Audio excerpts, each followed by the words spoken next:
Police থাকলে police হাতে অস্ত্র নাই, সারাদিন ব্যবসা করে নিজের সম্পদ রক্ষার্থে রাত্রি থেকে ডিউটি দিচ্ছে।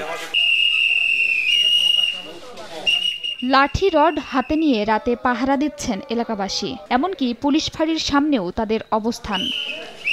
প্রতি রাত 11টা থেকে ভোর 6টা পর্যন্ত এভাবেই নাটোর শহরের পিলখানা এলাকার স্বর্ণের বাজার পাহারা দেন ব্যবসায়ী ও এলাকাবাসী।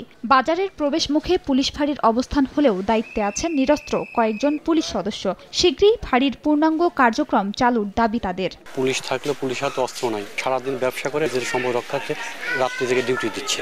যতদিন আইন শৃঙ্খলা সুষ্ঠু পরিবেশ না আসবে আমরা এতদিন এভাবে চালাই যাব। স্বর্ণপট্টিতে একটা ফাঁড়ি আছে, সেই ফাঁড়িতে পুলিশ ছিল না, আমরা আরো ভীত হয়ে আমরা ডিউটিটা জোরদার করি।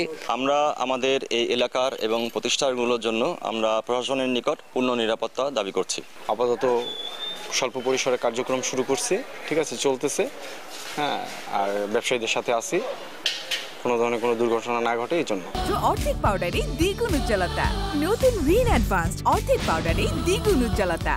বর্তমান পরিস্থিতিতে অনাকাঙ্ক্ষিত ঘটনা রোধে পুলিশ ও ব্যবসায়ী একসঙ্গে কাজ করবে বলে জানান পুলিশ সুপার। স্বর্ণপট্টিতে যেন কোনো রকম কোনো আইন শৃঙ্খলার অবনতি না হয়, কোনো রকম যেন অপরাধ না ঘটে, সেজন্য কিন্তু আমরা একযোগে কাজ করে যাচ্ছি। নাটোরের পিলখানা এলাকায় প্রায় 200 স্বর্ণালংকারের দোকান রয়েছে। সময় সংবাদ, নাটোর।